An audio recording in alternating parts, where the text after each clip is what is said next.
In the spring of 1900, a group of Greek sponge divers were caught in a storm near a remote island in the Aegean Sea called Antikythera. Forced to shelter and wait out the weather, one of the divers descended to look for sponges in the waters below. What he found instead was a shipwreck. A Roman cargo vessel lying at a depth of 45 meters had been resting on the seabed for approximately 2,000 years. The divers spent months recovering its contents: marble statues, bronze figures, coins, glassware, jewelry, a 7-foot bronze statue of a young man.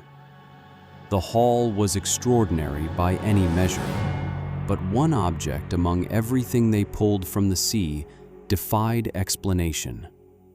A corroded lump of bronze, roughly the size of a shoebox, green and encrusted after 2 millennia underwater, so deteriorated that nobody initially understood what they were looking at. It was taken to the National Archaeological Museum in Athens, along with everything else, and then it was placed in storage, where it sat, largely ignored, for almost 2 years. In 1902, a researcher named Valerios Stias was examining the collection and noticed something extraordinary. Inside the corroded bronze were gears, interlocking bronze gears of a complexity and precision that had never been seen on any object from the ancient world. Gears that, by the accepted understanding of ancient technology at the time, simply should not have existed. The object recovered from the Antikythera shipwreck is now known as the Antikythera Mechanism. It exists today as 82 fragments, the largest 7 labeled A through G, the remaining 75 numbered. Only approximately 1/3 of the original device survives.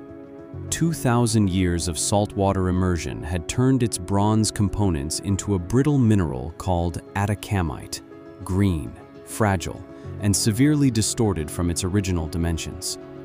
And yet, even in this degraded state, what the fragments reveal is astonishing. 30 interlocking bronze gear wheels have been identified. The device was housed in a wooden case approximately 34 centimeters tall, 18 centimeters wide, and 9 centimeters deep. On its front face, a circular dial showing the positions of the sun and moon against the Greek zodiac calendar. On its back, 2 large spiral dials, one tracking a 19-year astronomical cycle called the Metonic cycle, the other predicting solar and lunar eclipses with remarkable accuracy. The shipwreck itself has been dated to approximately 60 to 70 BC.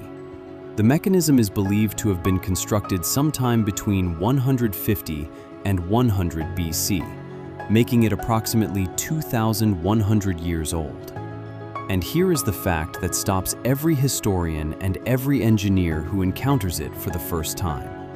Machines of equivalent mechanical complexity did not appear again anywhere in the world until the 14th century AD. A gap of 1,400 years in which the knowledge required to build this device simply vanished. For most of the 20th century, the full capability of the Antikythera mechanism remained unknown. The fragments were too corroded and too fragile to examine directly without risking further damage. That changed in 2005, when a team of researchers used microfocus X-ray computed tomography, the same technology used in medical CT scanning, to peer inside the fragments without touching them. What the scans revealed transformed our understanding of what this device actually was. The Antikythera mechanism was not simply an astronomical display. It was a fully functional mechanical computer. By turning a small crank on its side, a user could set the device to any date, past or future, and read off a remarkable range of astronomical information simultaneously. The position of the sun in the zodiac, the phase and position of the moon, the positions of all 5 planets known to the ancient Greeks: Mercury, Venus, Mars, Jupiter, and Saturn, the timing and characteristics of upcoming solar and lunar eclipses, the 4-year cycle of the ancient Greek Olympic Games. In 2021, a research team at University College London published a new reconstruction of the mechanism's front face, the most complete model ever proposed. Their model reveals a display of the entire known cosmos as the ancient Greeks understood it. All 7 known celestial bodies moving in their correct relative speeds, driven by an interconnected system of gears of extraordinary ingenuity. The researchers described it as a beautiful conception, translated by superb engineering into a device of genius. And in 2024, using statistical modeling techniques developed to analyze gravitational waves from colliding black holes, researchers at the University of Glasgow established that the mechanism's calendar ring contained exactly 354 holes, each hole representing 1 day of the Greek lunar year, drilled by hand, with an average positional variation between holes of just 0.028 millimeters. That is approximately 1/3 the width of a human hair, achieved with hand tools. 2,100 years ago. The question that haunts every researcher who studies the Antikythera mechanism is not what it did.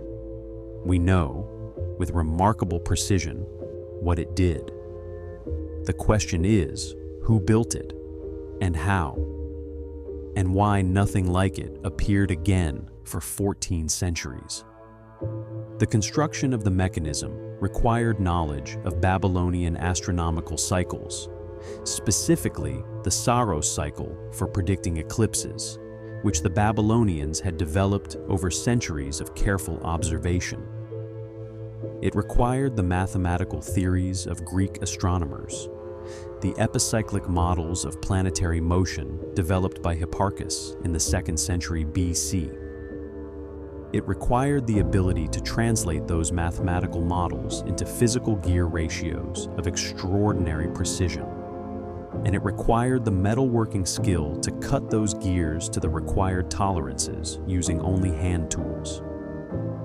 Researchers have proposed 2 main candidates for the origin of the mechanism. The first is the school of Archimedes, the great mathematician and engineer of Syracuse, who died in 212 BC. Ancient sources describe Archimedes building mechanical models of the solar system. The Roman general Marcellus, who sacked Syracuse after Archimedes' death, reportedly took 2 such devices back to Rome, describing them as extraordinary. Whether the Antikythera mechanism is one of those devices or was built by someone trained in the same tradition is unknown. The second candidate is the island of Rhodes, a major center of astronomical research in the 2nd century BC. The philosopher Cicero visited Rhodes around 78 BC and described seeing a mechanical device that showed the motions of the sun, moon, and planets. Rhodes also happens to be geographically consistent with the route the Antikythera ship appears to have been traveling when it sank. What both candidates share is this: they represent the peak of Greek intellectual achievement. The moment when mathematics, astronomy, philosophy, and engineering had converged into something that the ancient world would never surpass. The Antikythera mechanism is not just a machine. It is the physical evidence of a civilization operating at an intellectual level that history, until this device was discovered, had told us simply did not exist yet. Here's the fact that no historian has ever satisfactorily explained. The Antikythera mechanism was built approximately 100 BC. The next mechanical device of comparable complexity, the first European astronomical clocks, appeared in the 14th century AD. a gap of 1,400 years. This gap is not a gap in our archaeological record caused by poor preservation. It is a gap in capability. We have extensive evidence of Roman, Byzantine, Islamic, and early medieval technology. None of it comes remotely close to the Antikythera mechanism in mechanical complexity. The Roman Empire, which lasted for 500 years after the mechanism was built and which inherited the entire Greek intellectual tradition, produced nothing like it. The Islamic Golden Age, which preserved and advanced Greek science more effectively than any other civilization of the period, produced nothing like it. Medieval European clockmakers, whose astronomical clocks of the 14th century are the closest parallel, were working at a level of sophistication not reached since ancient Greece. Something was lost, not gradually, not slowly. Something was lost suddenly and completely. The knowledge required to build the Antikythera mechanism, the combination of astronomical theory, mathematical precision, and mechanical engineering skill, disappeared from the human record as if it had never existed. And the most disturbing aspect of that disappearance is that we do not know what caused it. We do not know what else disappeared with it. And we have no way of knowing whether what we found in that shipwreck in 1900 was the most sophisticated device of its kind, or simply the one that happened to survive. In 2025, 125 years after the mechanism was found, a team of engineers at the National University of Mar del Plata in Argentina published a computer simulation of the mechanism's gear system. Their finding was unexpected. The triangular gear teeth, as they are currently measured, would have caused the mechanism to jam after approximately 4 months of operation. The gears would disengage, the device would stop working, and the user would have had to reset everything from the beginning. This finding generated significant debate. Other researchers immediately pointed out the fundamental problem with this conclusion.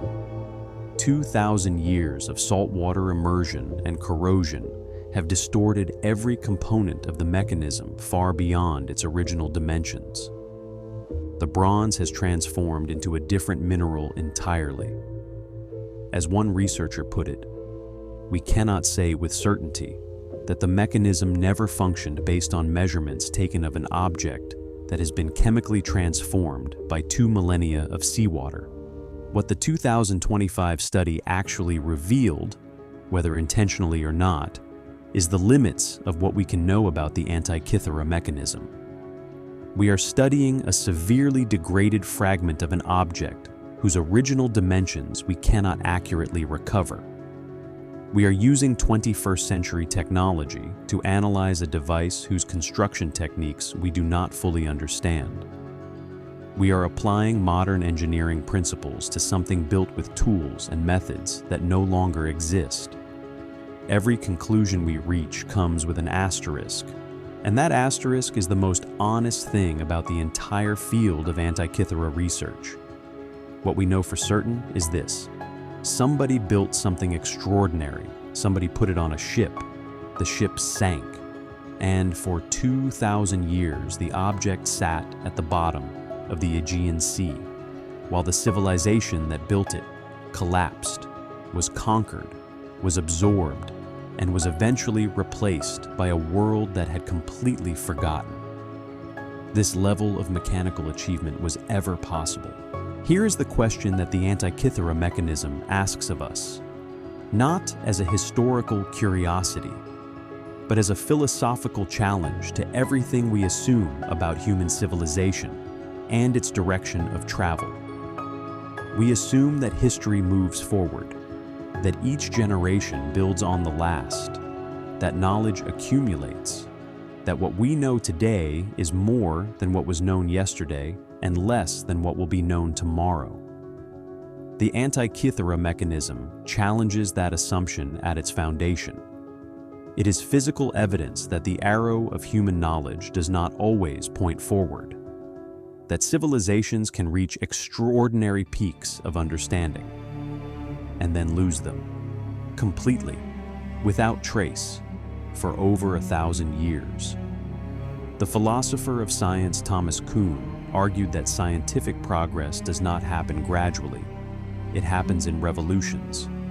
Long periods of normal science punctuated by sudden shifts in understanding that overturn everything that came before. But Kuhn was describing progress. The Antikythera Mechanism describes something darker, a scientific revolution that happened in reverse. A moment of extraordinary achievement, followed not by further advancement, but by complete obliteration. We found one device, on one shipwreck, by accident, because a group of sponge divers were caught in a storm and sheltered near an island they would never normally have dived. If the storm had not happened, if the divers had anchored somewhere else, the mechanism would still be on the seabed, still unknown, and we would still be confidently telling each other that the ancient Greeks were not capable of building anything like it. How many other devices are still down there? How many were destroyed? How many were melted down for the bronze? How many are sitting in museum storage rooms, incorrectly cataloged, waiting for someone to notice the gears? We do not know. We cannot know. What we know is that the Antikythera Mechanism exists, that it should not, by our previous understanding, have been possible, and that its existence is a reminder that the story of human knowledge is far stranger, far older, and far more fragile than the history books have ever been willing to admit. Empires of thought. This is only the beginning.